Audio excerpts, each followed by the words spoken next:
Hi everyone, welcome to study word classes. So friends, आज हम लोग चैप्टर नंबर 7 जो है वो डिस्कस करने वाले हैं। ये जो है क्लास 7 की हिस्ट्री चल रही है, जिसमें जो है हम लोग चैप्टर नंबर 7 जो है वो डिस्कस करने वाले हैं। कल हम लोगों ने 6 चैप्टर कंप्लीट कर लिया था। अगर आपने नहीं देखा हुआ तो उसको जा कर के ज्वाइन कर लीजिएगा। ये हिस्ट्री की क्लासेस चल रही है, जिसमें जो है हम लोग चैप्टर नंबर 7 डिस्कस करने वाले हैं। तो चलिए फिर आज की क्लास को कंटिन्यू करते हैं। और जो है चैप्टर नंबर 8 बचा हुआ है, उसके बाद पूरा क्लास 7 कंप्लीट हो जाएगा हिस्ट्री का। उसके बाद जो है हम लोग क्लास 8 की हिस्ट्री पे चलेंगे। ठीक है, ऐसे ही जो है सीक्वेंस में सारे चैप्टर हम लोग कंप्लीट कर लेंगे। फिर हम लोग जो है ज्योग्राफी और पॉलिटी भी डिस्कस कर लेंगे। तो चलिए फिर आज के क्लास को कंटिन्यू करते हैं। आज का जो चैप्टर है, इसमें कहा ये गया है कि जो है क्षेत्रीय संस्कृतियों का निर्माण, यानी जो क्षेत्रीय संस्कृतियां रही हैं उनका निर्माण कैसे हुआ है, ये हम लोग समझ लेते हैं कि कैसे जो है उनका निर्माण किया गया। यहाँ से जो है हम लोग स्टार्ट करते हैं। कहा यह गया कि चेर और जो है मलयालम भाषा का विकास, पहले इसके बारे में हम लोग समझते हैं। भाषा और क्षेत्र के बीच अंतर संबंध के एक उदाहरण से अपना विश्लेषण प्रारंभ करें। जो है महोदयपुरम का चेर राज्य प्रायद्वीप के जो है दक्षिणी पश्चिम भाग में जो आज के केरल राज्य का एक हिस्सा है, यानी आज की डेट में वो केरल राज्य का हिस्सा है, 9वीं शताब्दी में स्थापित किया गया। संभवतः जो है मलयालम भाषा इस इलाके में बोली जाती थी। शासकों को जो है मलयालम भाषा एवं लिपि का प्रयोग अपने अभिलेखों अपने अभिलेखों में किया। वस्तुतः इस भाषा का प्रयोग उपमहाद्वीप के सरकारी अभिलेखों में, ठीक है, किसी क्षेत्रीय भाषा के प्रयोग के सबसे पहले उदाहरणों में एक है। साथ साथ जो है चेर लोगों ने संस्कृत की परंपराओं से भी कुछ जो है ग्रहण किया। केरल का मंदिर जो है रंगमंच, जिसकी परंपरा इस युग तक जो है खोजी जा सकी, यानी जो केरल का मंदिर है रंगमंच, इसकी जो परंपराएं थी इसी युग में खोजी गई। संस्कृत के जो है महाकाव्यों पर आधारित था। मलयालम भाषा की पहली सांस्कृतिक कृतियां जो हैं लगभग 12वीं शताब्दी की बताई जाती हैं। ठीक है, ये ध्यान रखिएगा। प्रत्यक्ष रूप से संस्कृत की ऋणी जो है, यह भी एक काफी रोचक तथ्य है कि 14वीं शताब्दी तक एक ग्रंथ है जो है लीला तिलकम, जो व्याकरण तथा काव्यशास्त्र विषयक है, जो है मणि प्रवलम शैली में लिखा गया था। मणि जो है प्रवलम का शाब्दिक अर्थ है हीरा और मूंगा, जो यह दो भाषाओं संस्कृत तथा जो है क्षेत्रीय भाषा के साथ साथ प्रयोग की ओर संकेत करता है। ठीक है, आगे चलते हैं। अब बात करते हैं शासक और धार्मिक परंपराएं। जगन्नाथी संप्रदाय, इसके बारे में हम लोग समझते हैं कि अन्य जो है क्षेत्रों में क्षेत्रीय संस्कृतियां क्षेत्रीय जो है धार्मिक परंपराओं में विकसित हुई। ठीक है, इस प्रक्रिया का सर्वोत्तम उदाहरण है पूरी उड़ीसा में जगन्नाथ का संप्रदाय। ठीक है, दुनिया का मालिक जो विष्णु का पर्यायवाची है। आज तक जो है जगन्नाथ की जो है काष्ठ प्रतिमा स्थानीय जनजातीय लोगों द्वारा बनाई जाती है, जिससे यह तात्पर्य निकलता है कि जगन्नाथ जो है मूलतः एक स्थानीय देवता थे, जिन्हें जो है आगे चलकर विष्णु का रूप जो है मान लिया गया। ठीक है, ये जो थे वहाँ के स्थानीय देवता रहे और इनको विष्णु जी का जो है रूप माना गया। 12वीं शताब्दी में जो है गंग वंश के एक अत्यंत प्रतापी राजा जो है अनंत वर्मन ने पुरी में जो है पुरुषोत्तम जगन्नाथ के लिए एक मंदिर बनवाने का निश्चय किया। उसके बाद जो है 1230 में राजा जो है अग्न भीम तृतीय ने अपना राज्य जो है सर्वोत्तम जगन्नाथ को अर्पित कर दिया और स्वयं को जगन्नाथ का जो है प्रतिनियुक्त घोषित किया। ठीक है, आगे चलते हैं। ये यहाँ पर देख सकते हैं क्षेत्रीय संस्कृतियों का जो निर्माण हुआ, ये जो है यहाँ पर आगे चलते हैं। जैसे जैसे यानी ज्यों ज्यों इस मंदिर को तीर्थ स्थल यानी तीर्थ यात्रा के केंद्र के रूप में महत्व प्राप्त हो गया, सामाजिक तथा जो है राजनीतिक मामलों में भी जो है इसकी सत्ता बढ़ गई, यानी लोगों का जो विश्वास था वो बढ़ने लगा। तो जो है सामाजिक और राजनीतिक सत्ताएं भी बढ़ी। और जो है साथ ही जो है जिन्होंने भी उड़ीसा को जीता, जैसे मुगल, मराठे और अंग्रेजी ईस्ट इंडिया कंपनी, सबने इस मंदिर पर जो है नियंत्रण स्थापित करने का प्रयत्न किया। वे सब यह महसूस करते थे कि मंदिर पर नियंत्रण प्राप्त करने से स्थानीय जनता में जो है उनका शासन जो है स्वीकार्य हो जाएगा, क्योंकि लोगों का जो विश्वास था वो मंदिर से जुड़ा हुआ था। तो जब मंदिर पे लोग जो है अपना कब्जा कर लेते थे, तो वहाँ के जो लोग होते थे वो उनको स्वीकार कर लेते थे।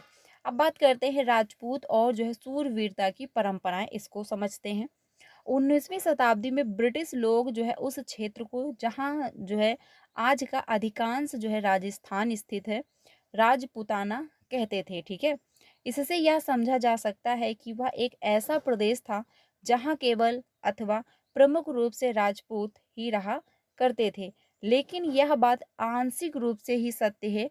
ऐसे अनेक समूह थे जो उत्तरीय तथा मध्यवर्ती भारत के अनेकों जो है क्षेत्रों में अपने आप को राजपूत कहते थे। ठीक है, यह भी सच है कि राजस्थान में राजपूतों के अलावा अन्य लोग भी रहते थे, यानी राजपूत ही सिर्फ नहीं रहते थे। तथापि जो है अक्सर यह माना जाता है कि राजपूतों ने राजस्थान को एक विशिष्ट संस्कृति प्रदान की। ठीक है, आगे चलते हैं। ये सांस्कृतिक परंपराएं वहाँ के जो है शासकों के आदर्शों तथा अभिलाषाओं के साथ घनिष्ठता से जुड़ी हुई थी। लगभग जो है 8वीं शताब्दी से आज के राजस्थान के अधिकांश भाग पर जो है विभिन्न परिवारों के राजपूत राजाओं का शासन रहा। पृथ्वीराज जो है एक ऐसे ही शासक थे। ये शासक ऐसे सूरवीरों के आदर्शों को अपने हृदय में संजोए जो है रखते थे, जिन्होंने जो है रण क्षेत्र में बहादुरी से लड़ते हुए अक्सर मृत्यु का जो है वर्ण किया, मगर पीठ नहीं दिखाई। राजपूत सूरवीरों की कहानियां काव्य जो है गीतों में सुरक्षित हैं, यानी इन लोगों की जो कहानियां हैं वो हमको कहाँ से प्राप्त होती हैं, काव्य हो गए, और जो गीत हैं उनमें जो है सुरक्षित है। आगे चलते हैं। ये काव्य जो है गीत ऐसे सूरवीरों की स्मृति को सुरक्षित रखते हैं, और जो है उन्हें यह आशा की जाती है कि वे जन जो है अन्य जनों को भी जो है उन सूरवीरों का अनुसरण करने के लिए प्रेरित एवं उत्साहित करें। ठीक है, इन कहानियों में जो है अक्सर नाटकीय स्थितियों और जो है स्वाभिमानी भक्ति, मित्रता, प्रेम, जो है शौर्य, क्रोध जो है आदि प्रबल संवेगों का चित्रण होता था। आगे चलते हैं। वहीं पर जो है यानी सती प्रथा, यानी कि विधवाओं का जो है, यानी जो सती प्रथा थी और जो विधवाएं थी उनके द्वारा अपने मृतक पतियों की चिता पर जिंदा जलाने की प्रथा का भी कुछ कहानियों में उल्लेख पाया जाता है कि पुराने टाइम में ऐसा किया जाता था। और जो है वहीं पर इस प्रकार जो लोग सूरवीरता के आदर्शों का पालन करते थे, उन्हें अक्सर इस आदर्श के लिए अपने जीवन का बलिदान करना होता था। अब बात करते हैं कि क्षेत्रीय जो है सीमांतों से परे कथक नृत्य की कहानी, इसके बारे में थोड़ा सा समझते हैं। यह जो है यदि सूरवीरता की परंपराएं भिन्न भिन्न क्षेत्रों में भिन्न भिन्न रूपों में मिल सकती हैं, तो नृत्य के विषय में भी यही सच है। यानी अब नृत्य के बारे में हम लोग देख लेते हैं। इसमें कहा यह गया कि यह नृत्य शैली उत्तर भारत के अनेक भागों में जुड़ी हुई है, यानी जो कथक है। कथक शब्द जो है कथा शब्द से जो है निकला है, जिसका प्रयोग सांस्कृतिक यानी संस्कृत तथा अन्य भाषाओं में कहानी के लिए किया जाता है। कथक मूल रूप से जो है उत्तर भारत के मंदिरों में कथा यानी कहानी सुनाने वालों की एक जाति थी। ये जो है कथाकार अपने हाव भाव तथा संगीत से अपने कथावाचन को अलंकृत किया करते थे। ठीक है, ये जब कहते थे कथा, तो ये हाव भाव जो है उससे अलंकृत किया करते थे, इसीलिए जो है इसका नाम कथक पड़ा। 15वीं तथा 16वीं शताब्दियों में भक्ति आंदोलन के प्रसार के साथ कथक एक विशिष्ट नृत्य शैली का रूप धारण करने लगा। राधा कृष्ण के जो है पौराणिक आख्यान लोक नाट्य के रूप में प्रस्तुत किए जाते थे, जिन्हें जो है रासलीला कहा जाता था। रासलीला में लोक नृत्य के जो है साथ कथक जो है कथाकार के मूल हाव भाव भी जुड़े होते थे। ठीक है, मुगल बादशाहों और जो है उनके अभिजातों के शासक काल में कथक नृत्य जो है राज दरबार में प्रस्तुत किया जाता था, जहां इस नृत्य ने अपने जो है वर्तमान अभिलक्षण अर्जित किए और एक विशिष्ट नृत्य शैली के रूप में विकसित हो गया। आगे चलते हैं। अब बात करते हैं कि जो है आगे चलकर ये दो परंपराएं, अर्थात जो है घरानों में जो है फूला फला, राजस्थान के जो है राज दरबारों में और जो है लखनऊ में, ठीक है, दो जगह ये इसका प्रचार प्रसार ज़्यादा हुआ। अवध के अंतिम नवाब जो है वाजिद अली शाह के संरक्षण में यह एक प्रमुख कला के रूप में उभरा।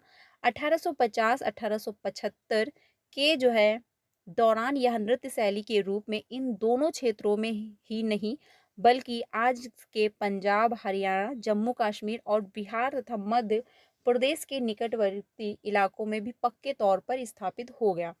इसकी प्रस्तुति में जो है क्लिष्ट तथा दुख पर जो है संचालन, उत्तम वेशभूषा तथा कहानियों के प्रस्तुतिकरण एवं जो है अभिनय पर जोर दिया जाने लगा।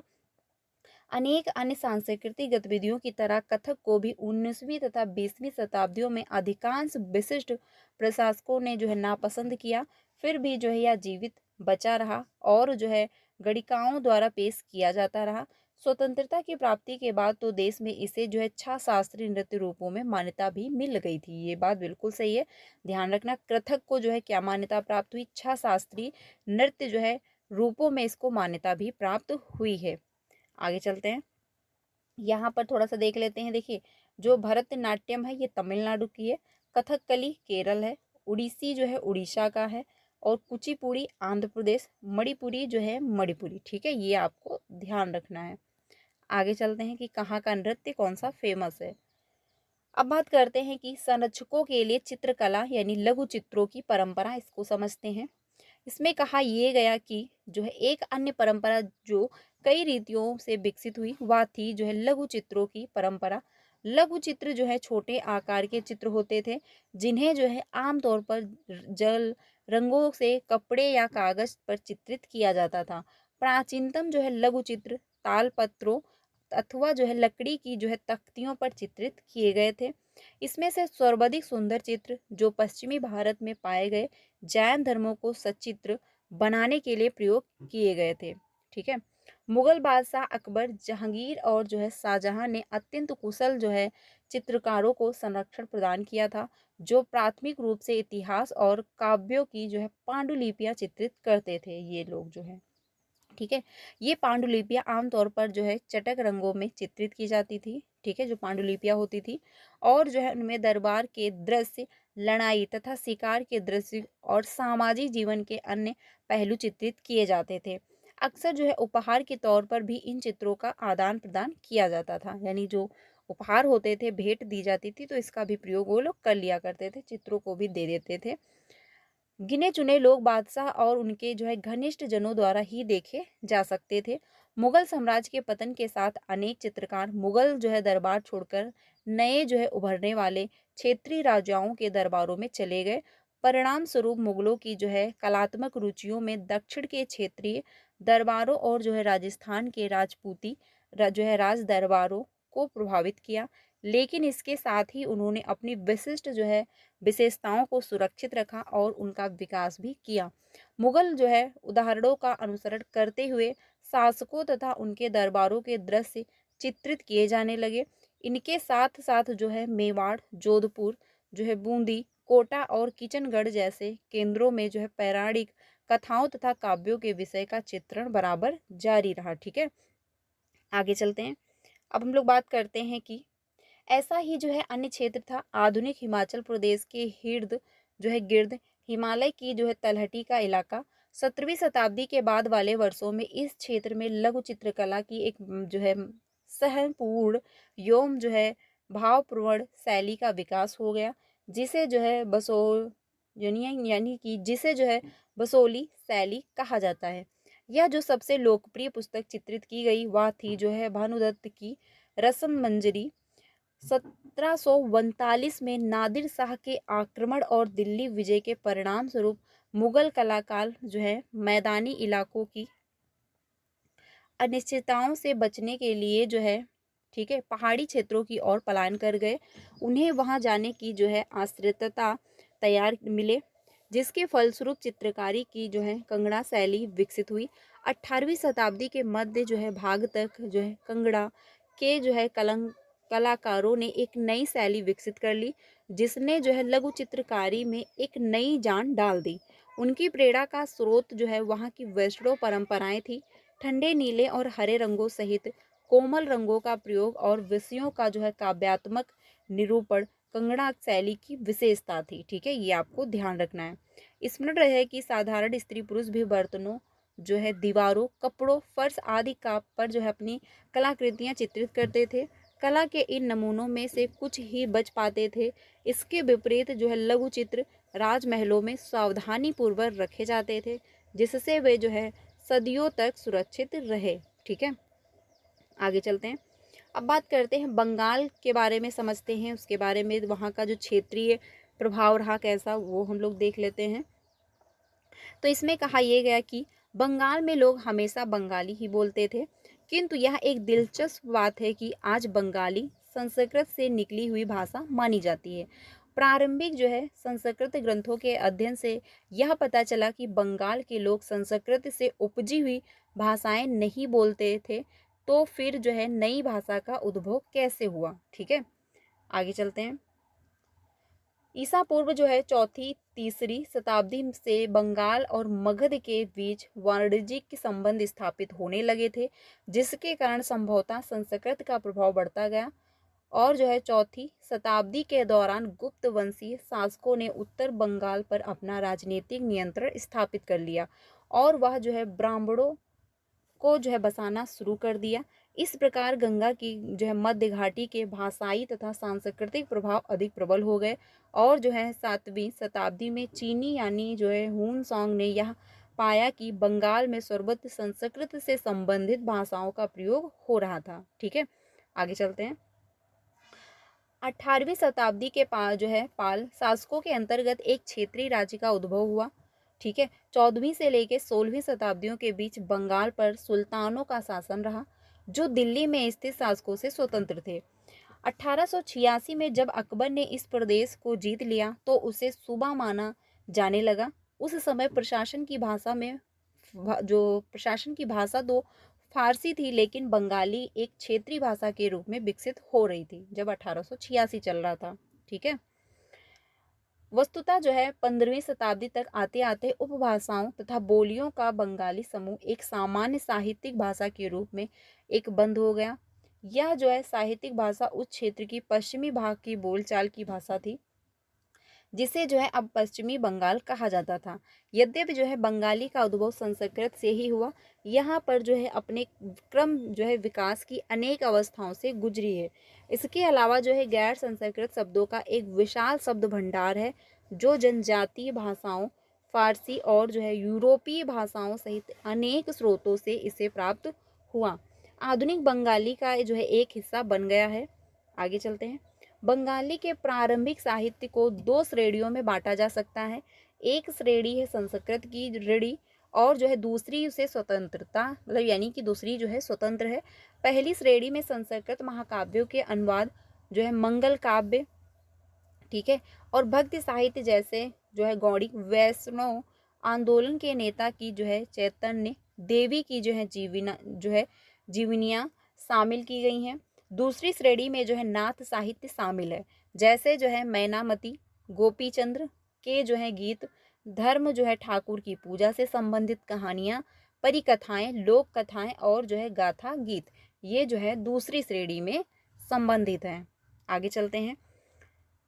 अब बात करते हैं कि पांडुलिपि के बारे में समझते हैं। इसमें कहा गया कि पहली श्रेणी के ग्रंथों का जो है काल निर्णय करना अपेक्षाकृत सरल था, क्योंकि ऐसी जो है अनेक पांडुलिपियां पाई गई जिसमें यह इंगित किया गया कि उनकी जो है रचना 15वीं शताब्दी के उद्धर्त और 18वीं शताब्दी के मध्य भाग के बीच की गई थी। दूसरी श्रेणी की कृतियां मौखिक रूप से कहीं सुनी जाती थी, इसीलिए उनका काल जो है निर्णय निर्धारित सही नहीं किया जा सका।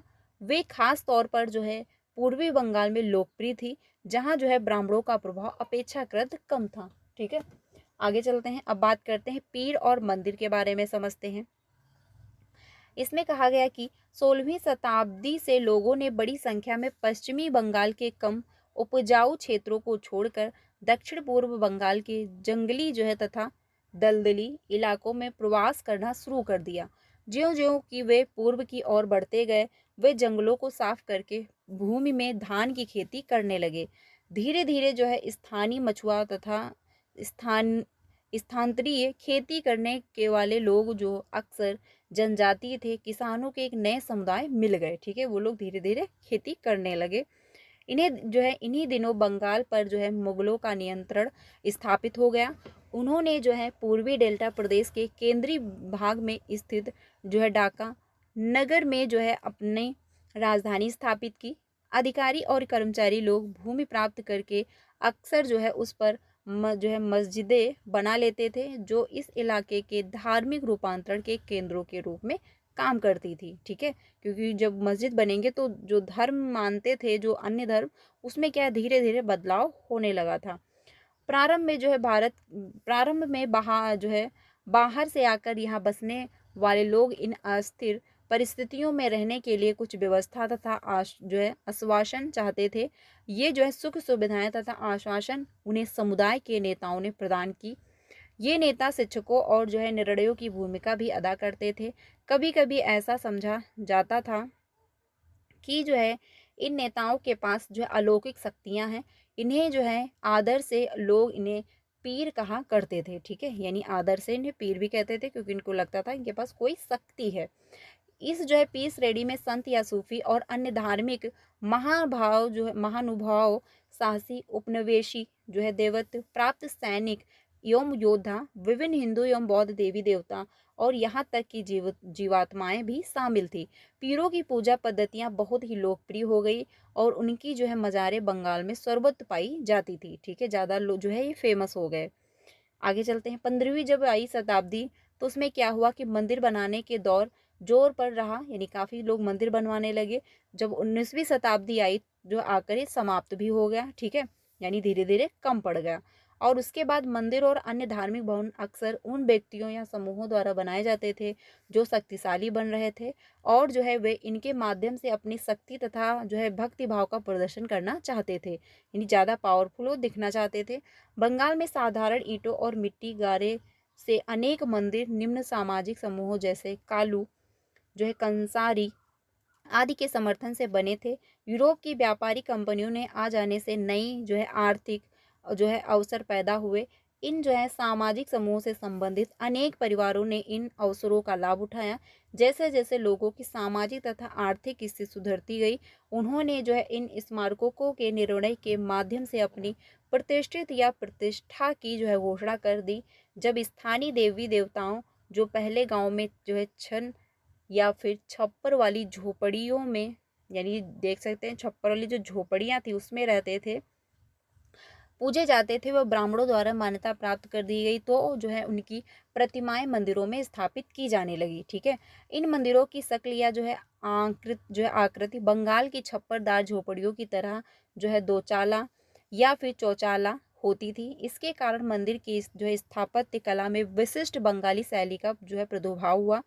अपेक्षाकृत अधिक जटिल जो है शौचाला यानी चौचाला, यानी कि चार छतों वाली जो है ढांचे में चार त्रिकोणीय छतें चार दीवारों पर रखी जाती थी।